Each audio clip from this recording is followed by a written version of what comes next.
y damos la bienvenida de inmediato a estar con nosotros en este día al abogado, al académico Héctor Hernández. ¿Qué tal, Héctor? ¿Cómo te va? Un gusto de saludarte.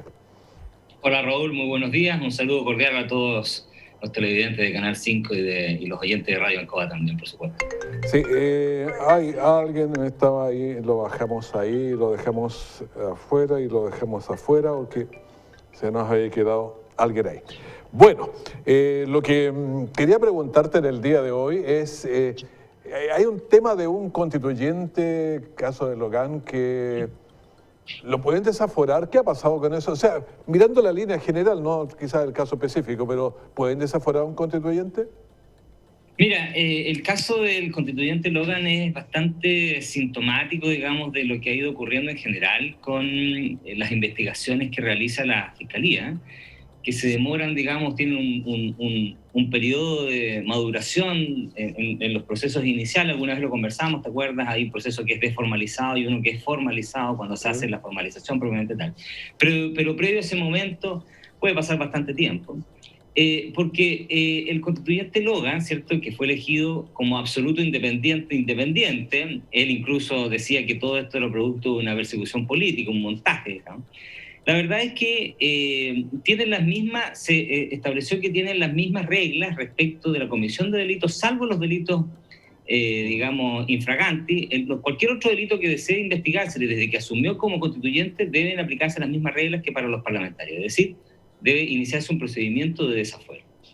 Sin embargo, en el caso de Logan, este proceso penal se había iniciado a través de una querella criminal presentada en el año 2015. Por lo tanto, no se necesitaba, para efectuar esta investigación, pasar por este trámite previo, este prejuicio, digamos, que es el desafuero, para poder investigarlo. Por lo tanto, en este caso específico, a él no había que desaforarlo. Ese es el contexto que se da todo este caso, digamos, de él. Así es, así es. Oye, ahora, ¿qué consecuencias puede traer eso? Bueno, del punto de vista penal, en el caso de él, se llegó a una suspensión condicional, que son estas salidas alternativas que estableció la reforma procesal penal, mediante las cuales no es que el delito se haya eliminado, no es que el delito haya desaparecido, sino que lo único que se dice, mire, se le dice al imputado, al formalizado en estas causas, se le dice, mire señor, atendida la gravedad del delito investigado, la baja peligrosidad que tiene el mismo, le ofrecemos, porque eso lo hace la Fiscalía, una solución alternativa para resolver este problema. Y en este caso, la suspensión condicional, que consiste, tengo entendido, en el caso de él, en el pago de una cantidad de dinero a favor del querellante y orden de arraigo, lo más probable, y seguramente alguna firma, no lo sé, eso todavía tendrá que determinarse. Pero con eso se suspende el procedimiento por un periodo de tiempo, que la ley establece es 1 año. No es que se haya eliminado el delito, no, simplemente se suspendió la investigación y si él cumple esas condiciones que están establecidas ahí en esa, entre comillas, suspensión condicional, el delito queda en nada. Pero no es que no haya existido delito. Ya, ahí está. En otro tema, Código de Aguas, ¿qué modificaciones le hicieron a ese tema? Un hombre experto. Bueno, eso es súper interesante porque lo hemos conversado muchas veces a propósito de la reforma del Código que viene ya hace 10 años. Se inició primero un proyecto de la presidenta Bachelet, después el presidente Piñera, después una serie de mociones, modificaciones, proyectos presentados de distintos parlamentarios. Lo cierto es que el día de ayer se aprobó por unanimidad en el Senado, en general, el proyecto de Código de Agua, que trae 2 grandes modificaciones para que lo entienda la gente. La primera es que cambia el régimen jurídico aplicable a las aguas. Hasta este minuto la gente se hacía dueño del derecho de aprovechamiento de agua. Ahora eso ya no va a existir. Ahora va a haber un permiso, una concesión que va a dar el Estado, que va a tener plazos de 20 y máximo de 30 años. Eso va a ser un permiso, ¿ya? Por lo tanto, me lo va a tener que entregar la Dirección General de Agua si yo cumplo ciertos requisitos y me lo va a poder, entre comillas, para que lo entienda la gente, quitar. Va a poder expirar ese permiso si es que yo no cumplo ciertas condiciones. Y la segunda gran situación, vuelvo a insistir, lo primero es que se cambia el régimen jurídico, es decir, ya no vamos a ser dueños, sino que ahora vamos a tener un permiso. Y lo segundo es esto mismo que estaba señalando al final, que se le dan más atribuciones a la Dirección General de Agua para que conceda por un plazo determinado estos derechos de aprovechamiento y además poder extinguirlos o revocarlos en caso de que las personas no cumplan las condiciones que se les van a imponer para el uso y el goce de esas aguas. Por cierto, se contempla en forma definitiva que el agua es un bien nacional de uso público, eso va a quedar transcrito en la Constitución y lo más probable sea modificar el Código de Aguas y eso va a quedar así, va a decir claramente el agua es un bien nacional de uso público, que ha sido tanto la polémica, recordarás tú. Y lo otro es que se establece como prioridad el uso, el consumo de agua se establece como prioridad el derecho de agua para el consumo humano. Pero eso ya estaba ya, ¿o no? Mira, yo lo he estudiado muchas veces, uno lo puede inferir, pero expresamente no estaba. No estaba explícito. Estaba implícito, se entendían algunas normas, pero no estaba en forma expresa. Y eso también es una gran novedad respecto de lo que era el Código de Agua del 81. Lo otro que es muy interesante, Raúl, si me permites también, es que se establece una especie de prelación, porque se dice, que también lo conversamos en algún minuto, se dice lo primero es el consumo humano, lo segundo las actividades agrícolas, lo tercero las actividades productivas, y así para abajo. Y se establece una serie de regulaciones, por ejemplo, se crea, que ya estaba en la legislación de aguas, pero ahora se consagra a nivel constitucional, lo que se denomina el caudal ecológico mínimo, es decir, ningún río puede tener una cantidad de agua inferior a lo que mínimamente necesita para que se produzca o se regenere la vida en ese caudal. ¿Ah? Eso ya se había introducido en la modificación del año 2005 con el presidente Lago, pero no estaba tan claro, digamos. Ahora eso se regula bien, incluso se había regulado un tiempo por la jurisprudencia en Chile. Ahora queda consagrado definitivamente. O sea, es un código, se cambia mucho el código. Ahora, no todos quedaron conformes, y eso lo podemos conversar. Oye, algunas cosas allí, ¿le falta algo todavía a esto o ya estaría listo? Porque de repente tiene que pasar a otro lado. Sí, bueno, se aprobó en general, ahora tiene que verse en particular. Los parlamentarios tienen hasta hoy a las 9 y algo de la noche para presentar mociones si es que quieren cambiar algo. Y luego ahí pasa la discusión en particular de artículo por artículo del código y se pronostica que en principio podría estar aprobado dentro del tercer trimestre de este año. Así que queda poco para que rija el otro código.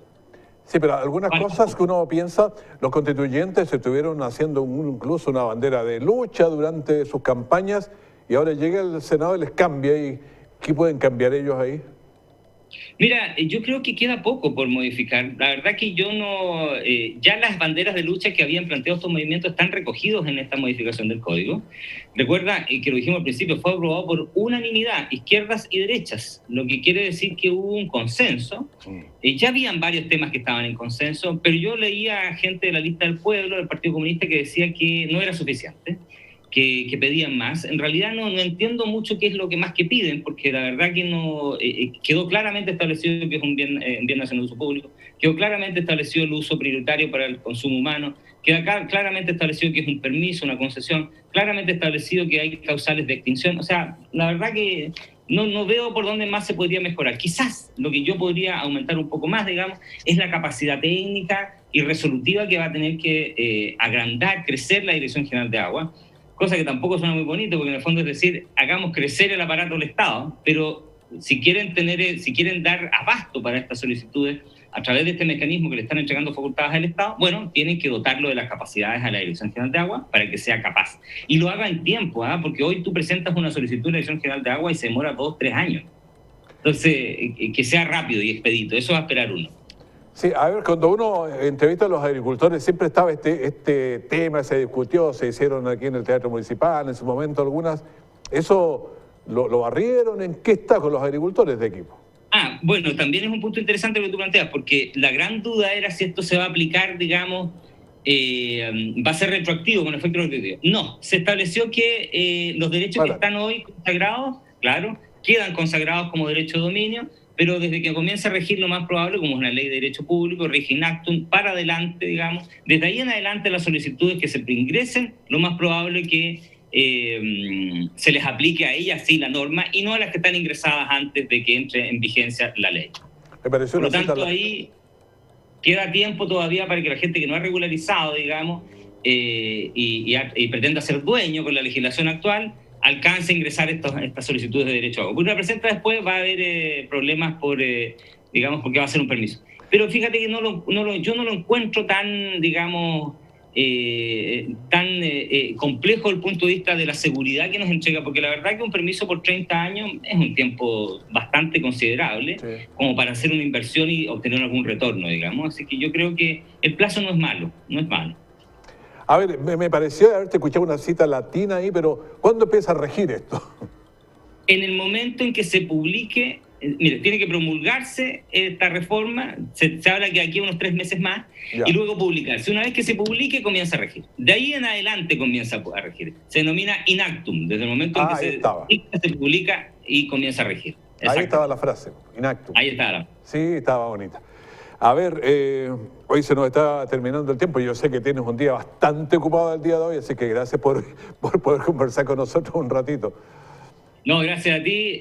Y ojalá que esta modificación se tome como corresponde, porque se están planteando varias situaciones a propósito de la reactivación de la economía. Bueno, ojalá que esta reforma sirva precisamente para eso, para dar certeza en que el agua es un bien escaso, digamos, que tiene que ser cuidado, pero que también ha permitido el progreso, el desarrollo, sobre todo en nuestra región del Maule, donde miles de agricultores han podido progresar, salir de la pobreza, crecer, educar a sus hijos a través del campo, y por supuesto que el agua es un recurso fundamental y hay que tener seguridad en cómo está su régimen jurídico. Así que espero que sea beneficioso. Esta certeza jurídica que estamos teniendo entonces debería permitir un poco de reactivación y más tranquilidad también. Así es, esperemos que así sea. ¿Y ahí de la Constitución no lo puede modificar lo que ya está puesto ahí? Es que por eso te decía, ¿qué más puede modificar? ¿Qué más le podría agregar? Porque lógicamente está bien hecho el proyecto. No veo por dónde le podrían agregar algo más.